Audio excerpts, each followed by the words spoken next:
Bismillahirrahmanirrahim. The topic for discussion is dipole moment. In this topic, we shall study following headings. We shall study a little background of this topic. Then we shall study what is dipole moment and what are the units of dipole moment, and then examples of bonds having dipole moments, then molecular dipole moments, examples of dipole moments of different compounds, and then the applications of this property which is known as dipole moment.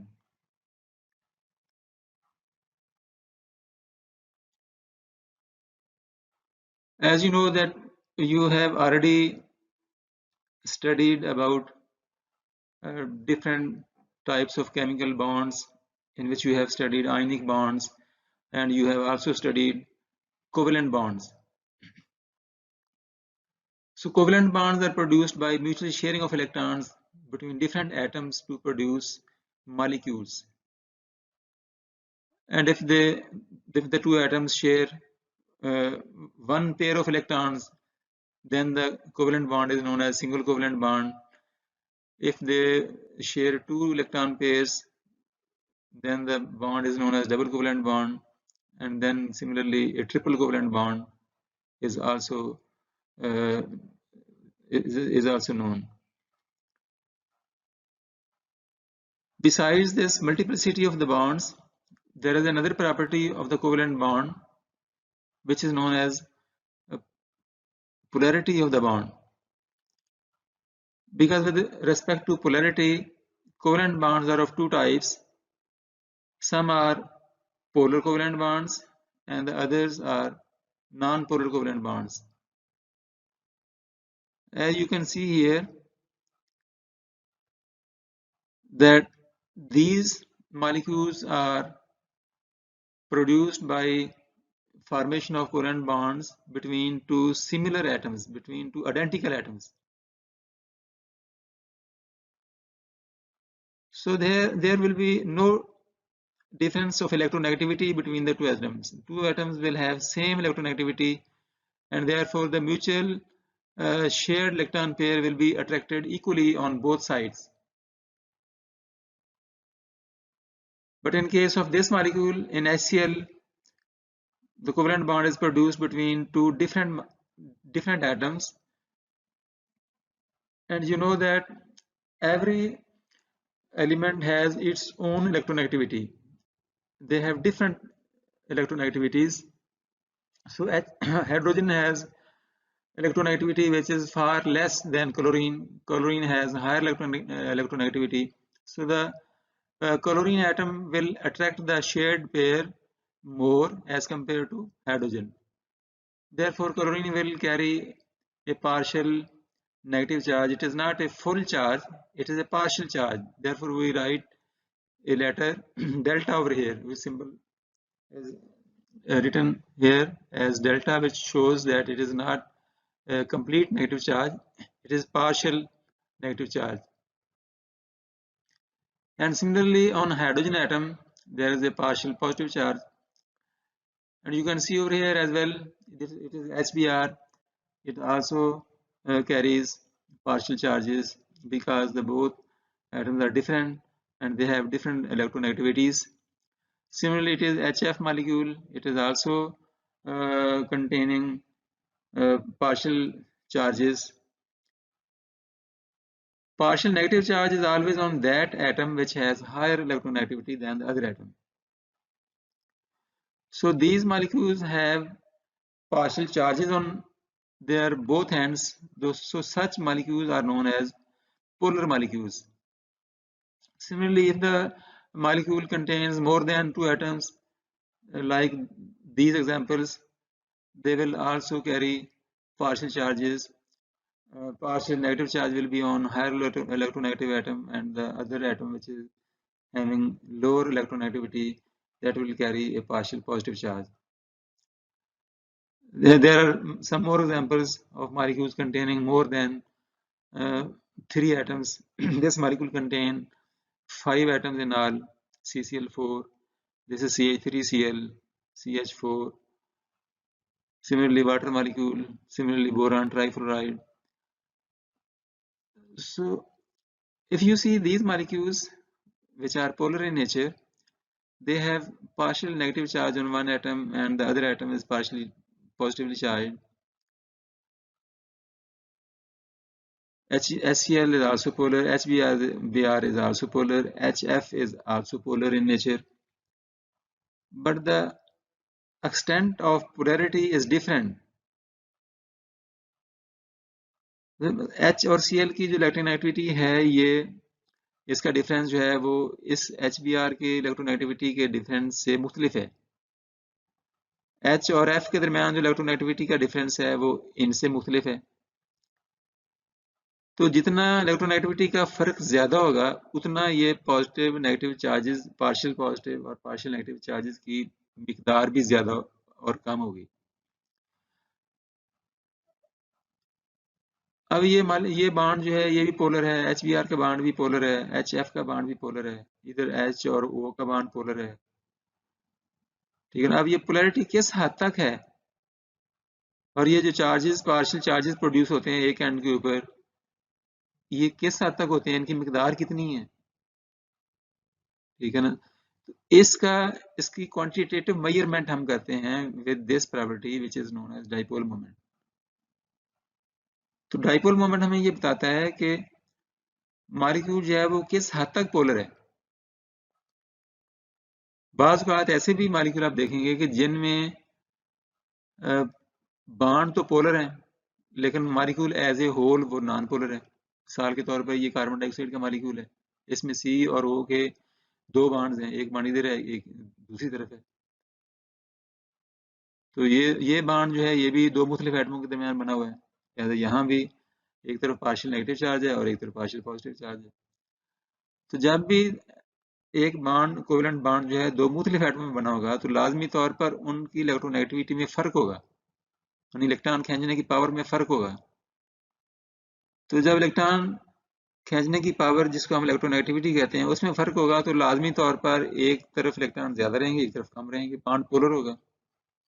अब bond तो यहाँ पे polar है क्योंकि दोनों atom different हैं, ये bond भी पोलर है, लेकिन ये molecule as a whole non polar है। उसकी वजह ये है कि जितनी पुल इसने डाली है दाईं तरफ उतनी ही इस तरफ बाईं तरफ है, क्योंकि मॉलिक्यूल जो है ये लीनियर है, तो लिहाजा ये दोनों एक दूसरे का जो इफेक्ट है वो कैंसिल आउट कर देंगे। तो इस तरीके से ओवरऑल जो है ना ये पोलैरिटी जो है ये कैंसिल आउट हो जाएगी और molecule will become non polar, it will have no dipole moment overall. इसी तरह ये वाला मॉलिक्यूल है CCl4 का, कार्बन टेट्राक्लोराइड है, इनके भी ये Cl और C का बॉन्ड जो है ये दो मुख्तलिफ एटमों के दरमियान है, लिहाजा यहाँ भी पार्शियल नेगेटिव और पार्शियल पॉजिटिव चार्जेस होंगे, लेकिन इंडिविजुअल बॉन्ड यहाँ पर भी पोलर हैं। लेकिन ये चारों बॉन्ड जो हैं ये आपस में इनकी अरेंजमेंट इस तरह से है कि ये एक म्यूचुअल जो इनका सम है, इनका जो इफेक्ट का सम है वो जीरो हो जाता है। तो इसलिए एज ए होल ये भी मॉलिक्यूल जो है ये नॉन पोलर है। तो डाइपोल मोमेंट हमें ये बताएगा कि कोई मॉलिक्यूल जो है वो किस हद तक पोलर है, उसमें जो कोवेलेंट बॉन्ड तो मौजूद होंगे लेकिन वो क्या ओवरऑल भी मॉलिक्यूल जो है वो पोलर होगा या नॉन पोलर होगा। तो ये सब चीज़ हम यहाँ पढ़ेंगे। और डाइपोल मोमेंट का फ़ायदा क्या होता है, वो ये होता है कि हमें डाइपोल मोमेंट से पता चल जाता है कि मॉलिक्यूल जो है वो किस हद तक पोलर है। यानी अगर डाइपोल मोमेंट किसी मॉलिक्यूल का जीरो है तो वो molecule as a whole non polar होगा, और जब मॉलिक्यूल नॉन पोलर होगा तो लाजमी बात है कि वो मॉलिक्यूल जो है वो ऐसे सॉल्वेंट्स में हल होगा जो नॉन पोलर हैं। इनकी यानी तमाम प्रॉपर्टीज का हम बिफोर टाइम गेस लगा सकते हैं कि कितना वो किस चीज़ में सॉल्युबल है, कितना वो नॉन सॉल्युबल है, किस तरह के मीडियम में वो हमें फ़ायदा देगा, किस तरह के मीडियम में हमें फ़ायदा नहीं देगा। इसी तरह अगर मॉलिक्यूल का डाइपोल मोमेंट जो है वो जीरो नहीं है, जीरो से हायर है, तो फिर वो मॉलिक्यूल जो है वो पोलर होगा, लेकिन कितना पोलर होगा वो डाइपोल मोमेंट बताएगा। अगर डाइपोल मोमेंट जो है उसकी वैल्यू कम है तो बॉन्ड की मालिक्यूल की पोलैरिटी जो है वो कम होगी। अगर डाइपोल मोमेंट की वैल्यू ज़्यादा है तो उसकी मालिक्यूल में जो पोलैरिटी है वो ज़्यादा होगी। मिसाल के तौर पर अगर एक मालिक्यूल है उसका डाइपोल मोमेंट 1 है, 1 डी है, एक और मालिक्यूल है उसका डाइपोल मोमेंट जो है वो 2 डी है, तो 2 डी वाला जो मालिक्यूल है वो ज़्यादा पोलर होगा, 1 डी वाला जो मालिक्यूल है ये कम पोलर होगा। तो इस तरह ये जो डाइपोल मोमेंट है ये क्वांटिटेटिव मेजरमेंट है, it is quantitative measurement of the polarity of A molecule. तो इस डाइपोल मोमेंट से हम मॉलिक्यूल के स्ट्रक्चर का भी पता कर सकते हैं। मॉलिक्यूल में जो कोवेलेंट बॉन्ड्स हैं उनका परसेंट आयनिक कैरेक्टर भी हम मालूम कर सकते हैं। जब ये पोलैरिटी और नॉन पोलैरिटी के का पता चल जाए तो हम उनकी फिजिकल प्रॉपर्टीज का गैस लगा लेते हैं।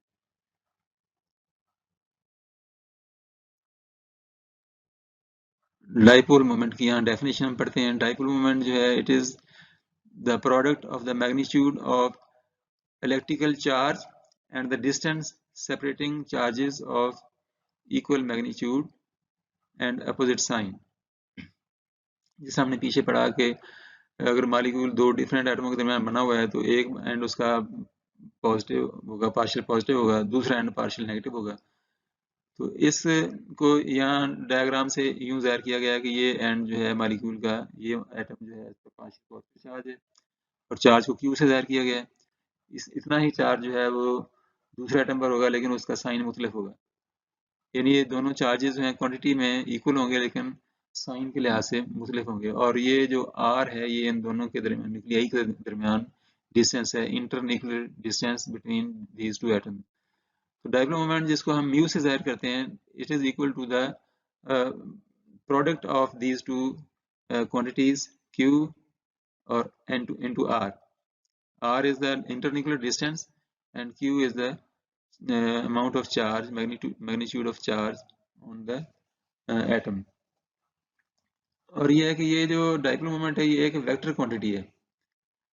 ये इसकी जो डायरेक्शन है वो पॉजिटिव एंड से नेगेटिव एंड की तरफ होती है। यानी ये जाहिर हो रहा है कि यहाँ से इलेक्ट्रॉन जो है वो इस तरफ को गए हैं, जिस तरफ पार्शियल नेगेटिव चार्ज है, यानी जिसकी इलेक्ट्रोनेगेटिविटी ज्यादा थी उस तरफ इलेक्ट्रॉनों की शिफ्टिंग हुई है। और इसको हम एक एरो लगा के जाहिर करते हैं। ये एरो जो है ये पॉजिटिव एंड से नेगेटिव एंड की तरफ इसकी डायरेक्शन हम रखते हैं। अगर तो डाइटोमिक मॉलिक्यूल है तो फिर तो ये सिंपली इस तरह हम एक ही बॉन्ड है और एक बॉन्ड के ऊपर इस तरह एरो लगा लेते हैं। लेकिन अगर मॉलिक्यूल जो है वो दो से ज्यादा एटम पर मुश्तमिल है, for polyatomic molecules containing two और मोर बॉन्ड्स, तो फिर जो इंडिविजुअल बॉन्ड्स हैं उनके जो डाइपोल्स हैं, ओवरऑल मॉलिक्यूल का जो डाइपोल मोमेंट है वो उनका वेक्टर सम होगा। And the net dipole moment is the vectorial sum of the individual bond moments। एक बॉन्ड का जो डाइपोल मोमेंट है उसको हम बॉन्ड मोमेंट कहते हैं और ओवरऑल इनका जो सम होगा, वेक्टोरियल सम होगा, उसको हम मॉलिक्यूलर डाइपोल मोमेंट कहते हैं। तो वाटर के केस में आप यहाँ देखें कि OH बॉन्ड का इंडिविजुअल डाइपोल मोमेंट जो है वो यूं है, एक का इस तरह है, दूसरे का जो है इस तरह है। इन दोनों वेक्टर्स का अगर हम सम करें, इसका मजमूआ लें, तो ये ओवरऑल इसकी डायरेक्शन यूं होगी। यानी ये जो है ये वाली लाइन ये मॉलिक्यूलर डाइपोल मोमेंट को शो कर रही है और ये छोटी लाइनें जो हैं, ये छोटे एरोज जो हैं, ये इंडिविजुअल बॉन्ड मोमेंट्स को जाहिर कर रहे हैं। तो यहाँ पे वही चीज जो पीछे मैंने समझा दी है वही है कि dipole moment is due to polar bonds और पोलर बॉन्ड जो हैं they are due to difference in electronegativities. और दो एटमों के दरमियान इलेक्ट्रोनेगेटिव डिफरेंस मौजूद है तो फिर बॉन्ड वो पोलर होगा। अगर दो एटम सेम एटम दो अगर मॉलिक्यूल जो है दोनों सेम एटम से मिलकर बना है तो उनमें इलेक्ट्रोनेगेटिविटी का फर्क जीरो होगा, लिहाजा वो बॉन्ड जो है वो नॉन पोलर होगा और उसका डाइपोल मोमेंट जीरो होगा। ये पीरियोडिक टेबल है जिसमें तमाम एलिमेंट्स की इलेक्ट्रोनेगेटिविटी शो की गई है। इसकी अगर ज़रूरत पड़े तो इसको आप इस्तेमाल में ला सकते हैं। इसमें मैक्सिमम इलेक्ट्रोनेगेटिविटी जो है फ्लोरीन की है और उसकी वैल्यू 4 है। तो ये जो इलेक्ट्रोनेगेटिविटीज़ हैं ये इनका ओवरऑल मैं यहाँ पे थोड़ा सा बता दूं कि किसी भी ग्रुप में जब हम टॉप से बॉटम की तरफ मूव करते हैं तो एटम का साइज जो है बड़ा हो जाता है। और जैसे जैसे एटम का साइज बड़ा होता है इलेक्ट्रोनेगेटिविटी कम हो जाती है, इसलिए टॉप से बॉटम की तरफ जो ही आप मूव करेंगे तो एलिमेंट्स की इलेक्ट्रोनेगेटिविटी कम होगी। और इन ए पीरियड, ये जो पीरियड्स हैं इसमें हॉरिजॉन्टल रोज जो हैं उनका पीरियड्स कहते हैं। पीरियड्स में जब आप लेफ्ट से राइट की तरफ मूव करते हैं तो एटॉमिक साइज में कमी आती है, एटॉमिक साइज आहिस्ता आहिस्ता कम होता जाता है। यानी लिथियम का साइज एटम का बड़ा है, बेरिलियम का उससे छोटा है, बोरान का उससे छोटा है, इसका ये फ्लोरीन का उससे छोटा है। तो छोटे एटम की इलेक्ट्रोनेगेटिविटी ज्यादा होती है, लिहाजा ये लेफ्ट से राइट की तरफ जो इलेक्ट्रोनेगेटिविटी इंक्रीज हो रही है और यहाँ पर मैक्सिमम है ये फ्लोरीन की। और फ्लोरीन के अपने ग्रुप में टॉप से बॉटम की तरफ इलेक्ट्रोनेगेटिविटी कम हो रही है। इस तरह ये यही ट्रेंड तमाम ग्रुप्स में है और यही ट्रेंड जो है ये तमाम रोज में है जिसको हम पीरियड्स कहते हैं।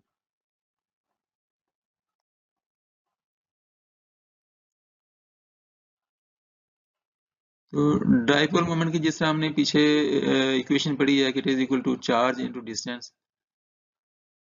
तो अगर फर्ज करें कि एक मॉलिक्यूल है उसमें एक एंड के ऊपर इतना चार्ज है 1.602 इंटू 10 रेज़ पर माइनस 19 कूलम, और ये इक्वल है 4.8 इंटू 10 रेज़ पर माइनस 10 इलेक्ट्रोस्टैटिक यूनिट ESU। और इंटरन्यूक्लियर डिस्टेंस जो है वो फर्ज करें कि 10 - 10 मीटर है जिसको हम 1 एंगस्ट्रॉम कहते हैं। तो डिस्टेंस की जगह पे ये लगा रहे हैं 10 रेज़ पर माइनस 10 मीटर, और चार्ज की जगह पर ये वैल्यू रखें 1.602 इंटू 10 रेज़ पर माइनस 19 कूलम। तो इनको मल्टीप्लाई करके ये वैल्यू आ जाएगी 1.602 इंटू 10 रेज़ पर माइनस 29 कूलम मीटर। तो ये जो कूलम, इसकी यूनिट बनती है कूलम मीटर। और डाइपो मोमेंट जो है ये सबसे पहले इसको डिस्कवर किया था पीटर डिबाई ने, तो उसकी ऑनर में इसकी यूनिट का नाम डिबाई रख दिया गया। और डिबाई जो है ये 1 debye it is equal to 10 raise पर माइनस 18 ESU सेंटीमीटर। यानी यहाँ पर डिस्टेंस की यूनिट जो है वो सेंटीमीटर इस्तेमाल की गई है और चार्ज की जो यूनिट है वो ESU इस्तेमाल की गई है। और ये अगर हम इसको कूलम में और मीटर में लिखें तो इसकी वैल्यू ये बनती है 3.336 इंटू 10 रेज़ पर minus 30 coulomb metre. So 1 divided is equal to either 10 raised per minus 18 ESU centimeter, or it's 1 divided is equal to 3.336 into 10 raised per minus 30 coulomb metre. और इस टेबल में कुछ इंडिविजुअल बॉन्ड मोमेंट्स दिए गए हैं, यानी molecule के अंदर जो इंफरादी बॉन्ड्स होते हैं ना उनके डाइपोल मोमेंट जो है वो यहाँ पे दिए गए हैं। यानी CN का जो डाइपोल मोमेंट है वो 0.22 होता है, 0.22 डिवाइड, और CO, CF, CCl का बॉन्ड, CCBr का बॉन्ड, कार्बन आयोडीन का बॉन्ड, कार्बन और हाइड्रोजन का बॉन्ड, इस तरह नाइट्रोजन और हाइड्रोजन का बॉन्ड, ये सब इनकी इंडिविजुअल डाइपोल मोमेंट्स जो हैं वो दिए गए, यानी इंडिविजुअल बॉन्ड मोमेंट्स।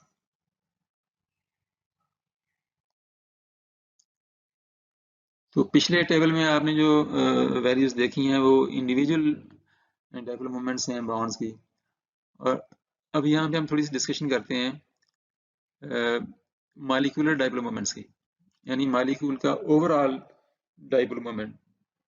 जैसे हमने पीछे पढ़ा है कि ओवरऑल जो डाइपोल मोमेंट है मॉलिक्यूल का वो इंडिविजुअल जो डाइपोल मोमेंट्स हैं यानी मुख्तलिफ बॉन्ड्स के इंडिविजुअल डाइपोल मोमेंट्स का वेक्टोरियल सम है। तो अब हम मुख्तलिफ केसेस देखते हैं कि सबसे छोटा जो मॉलिक्यूल होगा ना वो दो एटमों पर मुश्तमिल होगा, हम उसको कहते हैं डाइटामिक मॉलिक्यूल। तो ये जो डाइटामिक मॉलिक्यूल है ये एक जैसे एटमों से मिलकर भी बना हो सकता है और मुख्तलिफ एटमों से मिलकर भी बना हो सकता है। तो अगर एक जैसे एटमों से मिलकर बना हुआ है तो हम इसे कहेंगे होमोन्यूक्लियर डाइटामिक मॉलिक्यूल्स।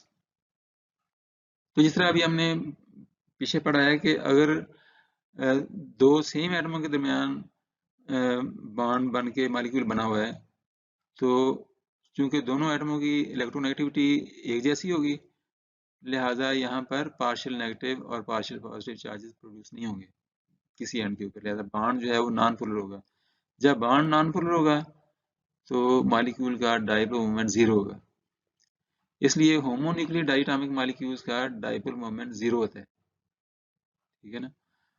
और अगर मॉलिक्यूल जो है वो डायटोमिक है लेकिन वो हेटेरोन्यूक्लियर है, यानी दो मुख्तलिफ एटमों के दरमियान मिलकर बना हुआ है, ठीक है, जिसका ये HCl का मॉलिक्यूल है और HBr का मॉलिक्यूल है, HF का मॉलिक्यूल है, इस तरह और भी बेशुमार मॉलिक्यूल हैं। तो इस तरह के मॉलिक्यूल का डाइपोल मोमेंट जरूर होगा, ये जीरो नहीं होगा, जीरो से हायर होगा। तो ओवरऑल समरी यहाँ पे ये लिखी हुई है कि किसी मॉलिक्यूल का को ये मॉलिक्यूल का अगर पता करना है आपने कि वो मॉलिक्यूल पोलर है या वो नॉन पोलर है, तो आप उसका डाइपोल मोमेंट देखें ओवरऑल, जिसको नेट से हम ज़ाहिर करते हैं, new net, net means overall dipole moment of the molecule which is equal to vectorial sum of the individual bond moments। अगर नेट डाइपोल मोमेंट जो है मॉलिक्यूल का वो जीरो है तो मॉलिक्यूल जो है वो नॉन पोलर होगा, और अगर ओवरऑल नेट जो डाइपोल मोमेंट है वो जीरो से बड़ा है फिर मॉलिक्यूल जो है पोलर होगा। लिहाजा ये वाले जो मॉलिक्यूल हैं, ये जो होमोन्यूक्लियर हैं, ये इनका डाइपोल मोमेंट जीरो होगा और ये नॉन पोलर होंगे। और ये जो मॉलिक्यूल हैं जो कि हेटेरोन्यूक्लियर हैं, इनका डाइपोल मोमेंट जो है वो जीरो नहीं होगा, जीरो से हायर होगा, लिहाजा ये पोलर मॉलिक्यूल होंगे।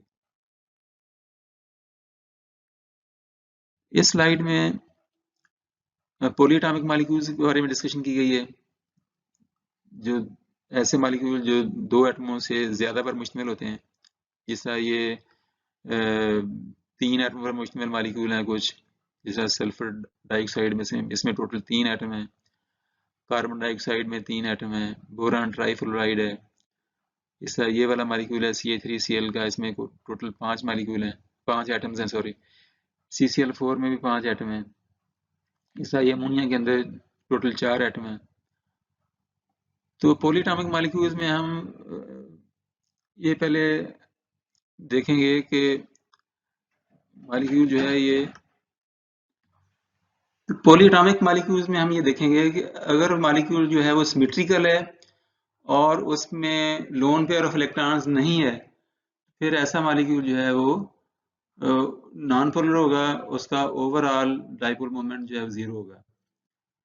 फॉर एग्जांपल ये BF3 जो है, इसमें देखें आप, ये मॉलिक्यूल सिमेट्रिकल है, यानी बोरान के साथ जो 3 एटम लगे हुए हैं, तीनों फ्लोरीन के एटम हैं और उनका आपस में एंगल जो है वो 120 का है तीनों का। तो इसमें कोई लोन पेयर भी नहीं है बोरान के ऊपर, लिहाजा ये मॉलिक्यूल सिमेट्रिकल है। लेकिन इंडिविजुअल बोरान और फ्लोरीन का जो एटम है ये पोलर होगा, ठीक है ना। इस तरह ये BF का बॉन्ड भी पोलर होगा, ये BF का बॉन्ड भी पोलर होगा।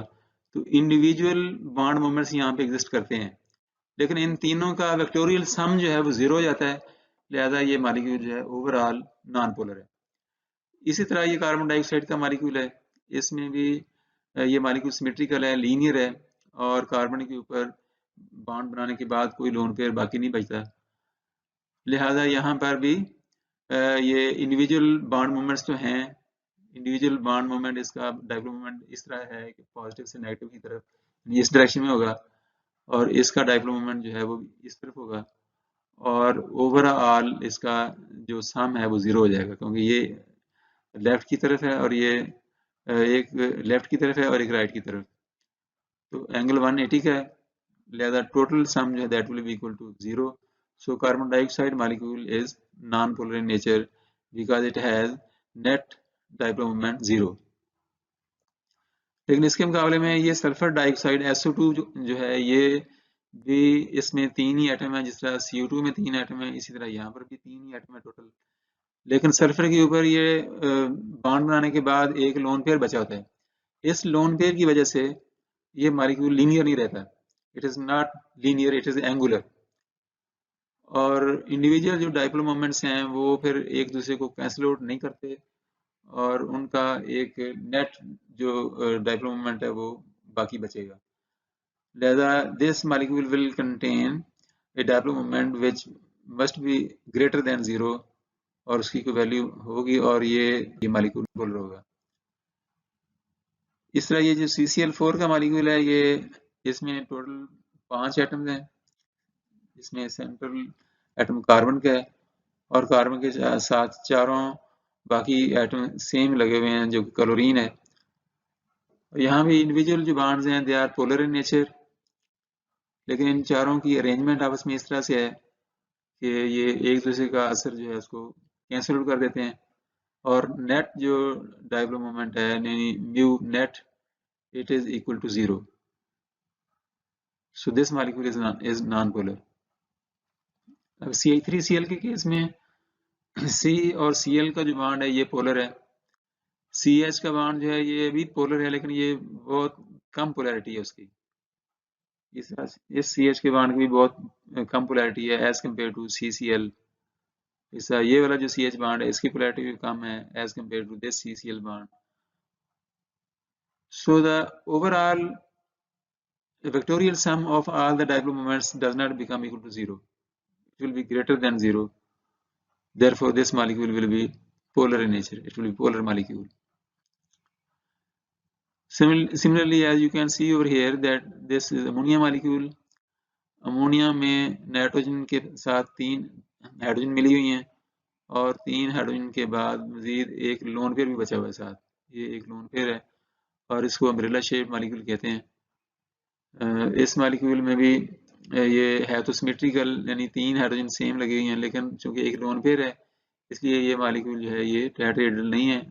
इसका स्ट्रक्चर जो है वो इस तरह से होता है कि ये लोन पेयर इन बॉन्ड्स को रिपेल करता है और ये अम्ब्रेला शेप इनकी बन जाती है मॉलिक्यूल की। और इनका जो इंडिविजुअल बॉन्ड मोमेंट्स हैं उनका वेक्टोरियल सम जो है वो 0 नहीं होगा, बल्कि वो इस डायरेक्शन में उसका जो ओवरऑल डायपोल मोमेंट है उसकी डायरेक्शन ये बनती है। इसलिए इसका जो नेट डायपोल मोमेंट है, नेट म्यू की वैल्यू है 1.5 डी। ये मॉलिक्यूल नॉन पोलर नहीं है, it is polar in nature. और वाटर के केस में ऑक्सीजन ने जब 2 हाइड्रोजन के साथ बॉन्ड बनाए होते हैं तो इसके ऊपर 2 लोन पेयर बचे होते हैं, ठीक है। और इन सब का डायपोल मोमेंट हम उसका वेक्टोरियल सम लें तो उसकी ओवरऑल ये डायरेक्शन बनती है, और इसकी वैल्यू है 1.9। और ये भी चूंकि 0 नहीं है इसका डायपोल मोमेंट, ये मॉलिक्यूल भी पोलर है, it is not non polar. Carbon dioxide में भी यहाँ पर 3 एटम है, हम पहले ही यहाँ इसको हमने डिस्कस कर लिया है। CO2 का जो स्ट्रक्चर है वो लीनियर है, और जो इंडिविजुअल डायपोल मोमेंट्स हैं वो आपस में 180 के एंगल पर हैं, मुखालिफ सिमत में हैं, तो वेक्टोरियल सम उसका 0 हो जाता है। So net dipole moment is 0, so this molecule is non polar in nature. और CH3Cl का मॉलिक्यूल भी हमने इधर डिस्कस कर लिया है यहाँ पर, तो इसका भी ओवरऑल वेक्टोरियल सम जो है वो 0 नहीं है। ये मॉलिक्यूल इसका नेट डायपोल मोमेंट जो है 1.87 डी है, so it is non polar in nature, sorry it is polar in nature.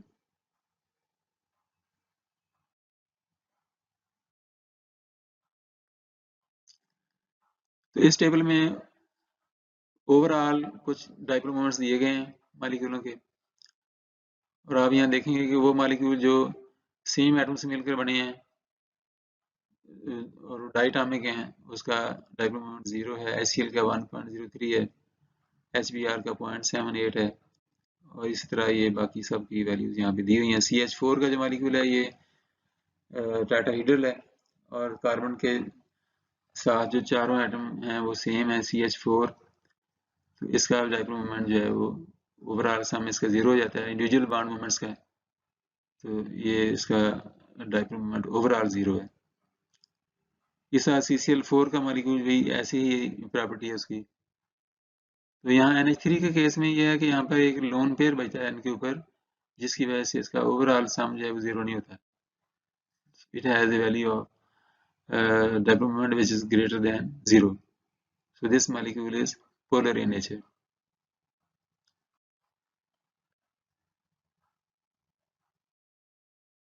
Here some uses of dipole moment are given. पहला तो ये बताया गया है कि डायपोल मोमेंट को हम परसेंट आयनिक कैरेक्टर मालूम करने के लिए इस्तेमाल कर सकते हैं, यानी किसी भी बॉन्ड की पोलैरिटी मालूम करने के लिए इस्तेमाल करेंगे कि कितने परसेंट तक वो आयनिक है और कितने परसेंट वो कोवेलेंट है।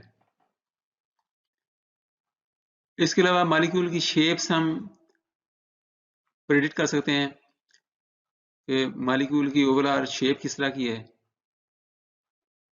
अगर तो मॉलिक्यूल डाइटामिक है तो वो तो हमेशा लीनियर होगा, लीनियर के अलावा उसकी कोई और पॉसिबिलिटी नहीं है। मतलब यहाँ पर आप देख रहे हैं कि कुछ मॉलिक्यूल ऐसे हैं जो जिनकी एग्जांपल्स यहाँ दी गई हैं, ये डाइटामिक मॉलिक्यूल हैं, क्लोरीन है, N2 है, O2 है, HCl, HBr, HF।